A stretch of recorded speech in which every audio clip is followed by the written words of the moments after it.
মাননীয় সদস্য জনাব মোহাম্মদ মাইনুল হোসেন খান, আপনি একটি সম্পূরক প্রশ্ন করুন। ধন্যবাদ মাননীয় স্পিকার। আমি মাননীয় প্রধানমন্ত্রীকে আন্তরিক ধন্যবাদ জানাই আমার প্রশ্নের উত্তর প্রদানের জন্য।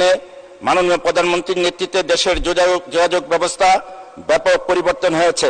বাংলাদেশের রাস্তায় চলাচল করলে মনে হয় যেন বিদেশে আছি।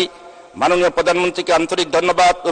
মাননীয় মন্ত্রীর নিকট আমার সম্পূরক প্রশ্ন, রাজধানীর প্রবেশ মুখ গাবতলী বাস টার্মিনাল যানজট মুক্ত করার লক্ষ্যে বিশেষ কোনো পদক্ষেপ গ্রহণ করা হইবে কিনা? আপনাকে ধন্যবাদ মাননীয় স্পিকার। ধন্যবাদ মাননীয় সদস্য। মাননীয় প্রধানমন্ত্রী। মাননীয় স্পিকার, এটা শুধু গাবতলী বলে না, আমাদের প্রচেষ্টাই থাকবে সবসময় যে সড়ক মহাসড়কে সবসময় যেন যানজট মুক্ত হয়।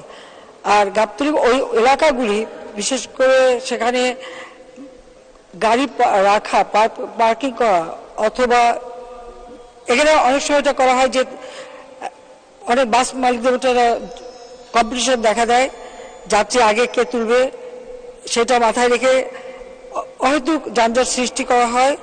আবার সেই সাথে চাঁদাবাজির ব্যাপারটাও আছে, তো সেগুলি যাতে না হয় সেই ব্যবস্থা নেওয়া হবে। আর তাছাড়া আমরা প্রতিটি জায়গায় পার্কিংয়ের ব্যবস্থা করা, ট্রাক এবং বাস যথেষ্টভাবে যেন নির্দিষ্ট জায়গা তৈরি করা এবং সেখানে পার্কিংয়ের ব্যবস্থা করে যানজট যাতে সড়কে না হয় বা সড়ক যেন দখলে না থাকে সেদিকে বিশেষ ব্যবস্থা নেওয়ার পদক্ষেপ আমরা নিচ্ছি এবং আগামীতে এটা চলমান থাকবে এবং আমরা দেখব কোন কোন এলাকায় এই অসুবিধাগুলি আছে সেটা দেখেই ব্যবস্থা নেওয়া হবে।